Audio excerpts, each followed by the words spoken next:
দুজন যাত্রী আছে।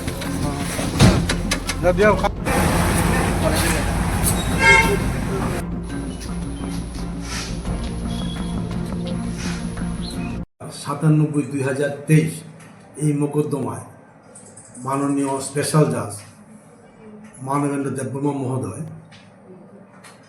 আসামি দীপঙ্কর দাসকে 5 বছরের সশ্রম কারাদণ্ড এবং 50,000 টাকা জরিমানা করেন, অনাদায়ে আরও 1 বছরের সশ্রম কারাদণ্ডের আদেশ প্রদান করেন।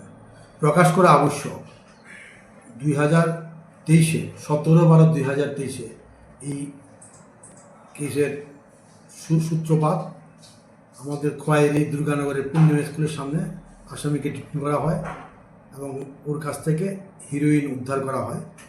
পরবর্তী সময়ে এই মোকদ্দমার আয়ও রঞ্জিত সরকার চার্জশিট প্রদান করেন।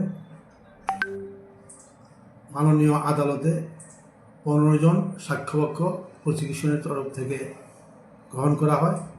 এই 15 জনের সাক্ষ্যপক্ষে আসামি দোষ প্রমাণিত হয়।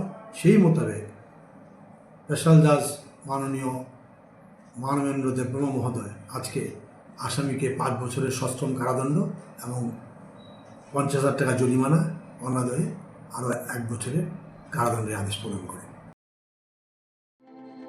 প্রত্যেকের জীবনের স্বপ্ন থাকে পড়াশোনা শেষ করে কর্মজীবনে প্রতিষ্ঠা পাবার। এই দিক দিয়ে আমি সফল শুধুমাত্র একটি কারণে, সেটা হলো আমার কলেজ টিপস, যেখান থেকে গ্র্যাজুয়েশন কমপ্লিট করে উচ্চতর শিক্ষা নিয়ে আজ আমি সফলভাবে প্রতিষ্ঠিত।